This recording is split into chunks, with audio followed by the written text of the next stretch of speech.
আসসালামু আলাইকুম রহমতুল্লাহি ওবরাকাতু। নতুন একটি চ্যাপ্টার, নতুন একটি পড়া। আমরা এই পড়ার সাথে সবাই পরিচিত হব, সবাই জানবো, শিখবো ইনশাল্লাহ। কেউ ভিডিওটা টেনে যাবেন না, সম্পূর্ণ ভিডিও দেখার জন্য অনুরোধ করতেছি। আমাদের নতুন একটি পড়া চলে এসেছে। এখন প্রত্যেকটি ক্লাস অত্যন্ত গুরুত্বপূর্ণ হতে যাচ্ছে, অতএব প্রত্যেকেই সম্পূর্ণ ক্লাসে অংশগ্রহণ করবেন ইনশাআল্লাহ। আমাদের আজকের পড়া চলতেছে তানবিন দিয়ে বানান, অর্থাৎ তানবিনের পরিচয়। তানবিন বলা হয় দুই জবর দুই জের দুই পেশকে কী বলে? তানবিন। আর গত পড়াগুলো গিয়েছে, একটু মনে করিয়ে দেই। এক জবর এক জের এক পেশকে বলা হয় হরকত। হরকতের উচ্চারণ তাড়াতাড়ি করে পড়তে হয়। আবার তানবিন দুই জবর দুই জের দুই পেশকে তানবিন বলে, তানবিনের উচ্চারণও তাড়াতাড়ি করে পড়তে হয়। তাহলে হরকতের উচ্চারণ তাড়াতাড়ি করে পড়তে হবে, তানবিনের উচ্চারণও তাড়াতাড়ি করে পড়তে হবে। আচ্ছা বলেন তো দেখি, এক জবর এক জের এক পেশকে কী বলে? হরকত বলে। আর দুই জবর দুই জের দুই পেশকে কী বলে? তানবিন বলে। আবারও বলছি, দুই জবর দুই জের দুই পেশকে কী বলে? তানবিন বলে। মনে রাখবেন, পড়াটা মনে রাখবেন। দুই জবর দুই জের দুই পেশকে কী বলে? তানবিন বলে। আর এক জবর এক জের এক পেশকে কী বলে? হরকত বলে। তাহলে আজকে আমাদের ক্লাস চলতেছে তানবিন দিয়ে। তানবিনের পড়া শেখাচ্ছে, তানবিন দিয়ে বানান। ইনশাআল্লাহ আমরা খুব সহজেই শিখব। যদি আপনারা কিছুটা সময় দিতে পারেন তাহলে খুব দ্রুত সময়ে কোরআন শিখব। আল্লাহ তাওফিক দান করুন। আসুন আমরা দেখে নেই, একটু শিখে নেই। মিম দেখতেছি আমরা, মিম আলিফ দুই জবর। মিমের সাথে একটি আলিফ হয়েছে স্ক্রিনের মাঝ বরাবর, খেয়াল করেন, আমি আপনাদের লিখে দেখাচ্ছি। এটা হলো মিম, এটা হলো মিম।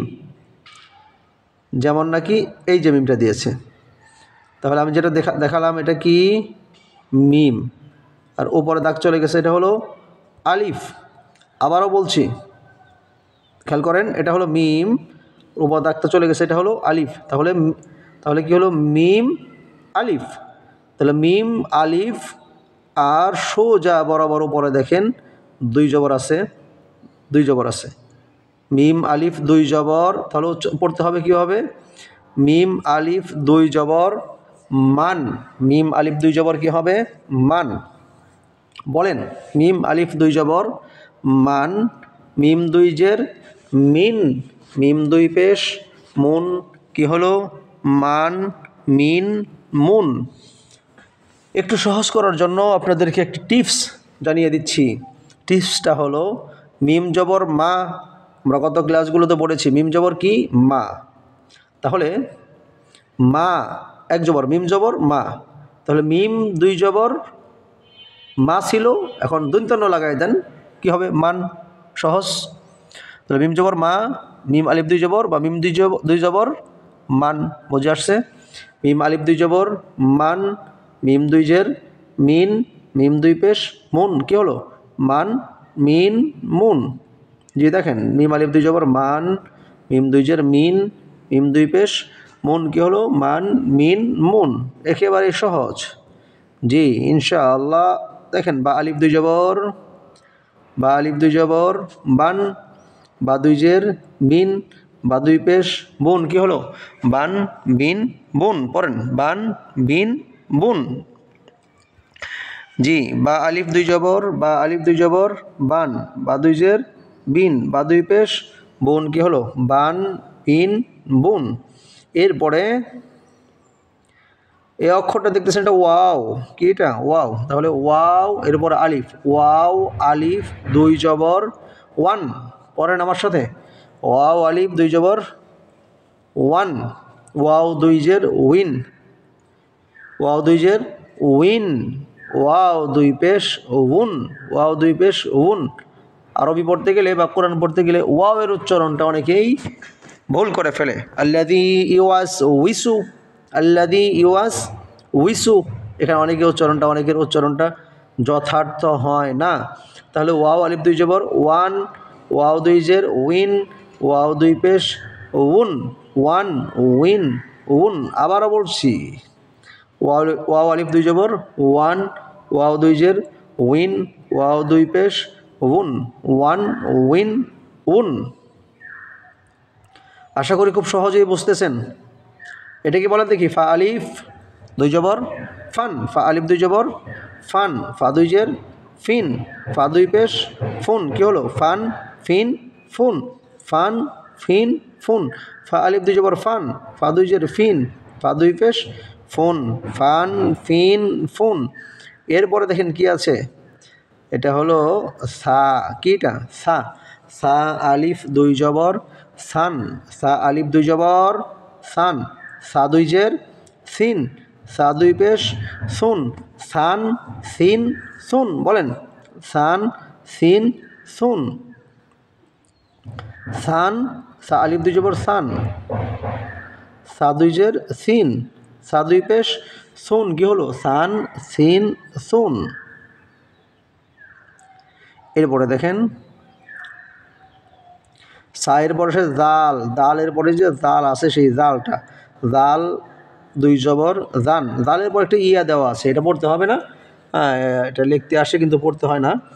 জাল দুই জবর জান, জাল দুই জের জিন, জাল দুই পেশ জুন, জান জিন জুন, জাল দুই জবর জান, জাল দুই জের জিন, জাল দুই পেশ জুন, জান জিন জুন। জালের পরে হলো জ, জালের পরে কি আছে জ, তোর পরে যে অক্ষর জ সেই জ, জ আলিফ দুই জবর জন, পড়েন জ আলিফ দুই জবর জন, জ দুই জের জিন, জ দুই পেশ জুন, এ হলো জন জিন জুন। পড়েন জন জিন জুন, জ আলিফ দুই জবর জন, জ দুই জের জিন, জ দুই পেশ জুন, জন জিন জুন, জন জিন জুন। জ এবং জা, জ এবং জা উচ্চারণ প্রায় কাছাকাছি। দেখেন একটু খেয়াল করেন, এটা কি জাল আলিফ দালের পরে জাল, সরি জা, জ এবং জা উচ্চারণ কাছাকাছি। জা আলিফ দুই জবর জান আর জ আলিফ দুই জবর জন, পার্থক্যটা বুঝেন। জ আলিফ দুই জবর জন আর জা আলিফ দুই জবর জান, আবার জ আলিফ দুই জবর জন, জা আলিফ দুই জবর জান। তাহলে জা আলিফ দুই জবর জান, জা দুই জের জিন, জা দুই পেশ জুন, জান জিন জুন।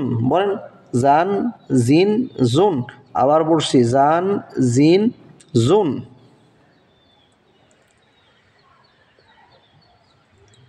জি, এরপরে দেখেন সিন, সিন আলিফ দুই জবর, সিন আলিফ দুই জবর সান, সিন আলিফ দুই জবর সান, সিন দুই জের কি হয় সিন, সিন দুই পেশ সুন, কি হলো সান সিন সুন। পড়ছি আবার সিন আলিফ দুই জবর সান, সিন দুই জের সিন, সিন দুই পেশ সুন, সান সিন সুন, সিন আলিফ দুই জবর সান, সিন দুই জের সিন, সিন দুই পেশ সুন, সান সিন সুন। সিনের পরে হলো সদ, সদ আলিফ দুই জবর সন, সদ দুই জের সিন, সদ দুই পেশ সুন, সন সিন সুন, সন সিন সুন। সদ আলিফ দুই জবর, আবার পড়ছি সদ আলিফ দুই জবর সন, সদ দুই জের সিন, সদ দুই পেশ সুন, সন সিন সুন। এরপরে খেয়াল করেন আমরা হরকতের পরের আরবি দ্বিতীয় ক্লাসে তৃতীয় ক্লাসে আমরা তা দেখিয়েছিলাম কয়েকভাবে তা পড়া যায়। তার ভিতরে একটা তা হলো হা এর উপরে, হা এর উপরে যদি দুইটা ফোঁটা দেওয়া হয় সেটাও তা হয়ে যায়। তাহলে হা এর উপরে দুই ফোঁটা দিলে সেটা কি হয় তা হয়ে যায়। ঠিক এই যে এখানে ওই দিয়েছে হা এর উপরে দুই ফোঁটা, তা হয়ে গেছে তা দুই জবর তান, তা দুই জবর তান, তা দুই জের তিন, তা দুই পেশ তুন, তান তিন তুন। বলেন তান তিন তুন, তান তিন তুন। এরপরে হলো দাল আলিফ দুই জবর, দাল দুই জবর দান, দাল দুই জের দিন, দাল দুই পেশ দুন, দান দিন দুন। বলেন দান দিন দুন, একেবারে সহজ। দাল দুই জবর, দাল দুই জবর দান, দাল দুই জের দিন, দাল দুই পেশ দুন, কি হলো দান দিন দুন। এরপরে আরেকটু পড়ি আমরা, আর 3টা অক্ষর পড়ি। ত আলিফ দুই জবর তন, ত দুই জের 3, ত দুই পেশ তুন, তন 3 তুন, তন 3 তুন। ত আলিফ দুই জবর তন, ত আলিফ দুই জবর তন, ত দুই জের 3, ত দুই পেশ তুন, তন 3 তুন। ইনশাল্লাহ আপনাদের আর কষ্ট দেব না। আজকের মতো ক্লাস এখানে শেষ। আমরা পরবর্তী পড়াগুলো পরবর্তী ক্লাসে পড়বো ইনশাআল্লাহ। ভাইয়ের ক্লাসটি যদি ভালো লাগে তাহলে একটা লাইক করবেন, অবশ্যই আশা তো করি, একটা কমেন্ট করবেন এবং একটা শেয়ার আপনাদের কাছে অনুরোধ করতেছি, যাতে করে আপনার লাইক কমেন্ট শেয়ারের কারণে আর অসংখ্য লোক দেখে উপকৃত হতে পারে, তারাও কোরআন পড়তে পারে, শিখতে পারে আপনার মতো। এই জন্য একটা লাইক করবেন, শেয়ার করবেন, একটা কমেন্ট করবেন, হ্যাঁ। এবং এর সব আপনার শেয়ারের কারণে যদি কোনো ভাই প্রতিনিয়ত আমাদের ক্লাসে অংশগ্রহণ করে সে কোরআন শিখতে পারে, আল্লাহ তাআলা অবশ্যই আপনাকে দান করবেন ইনশাআল্লাহ। আল্লাহ তাআলা আমাদের সকলকে কোরআন বোঝার শেখার জন্য তৌফিক দান করুন, আমিন। আসসালামু আলাইকুম ওয়া রাহমাতুল্লাহি ওয়া বারাকাতুহু।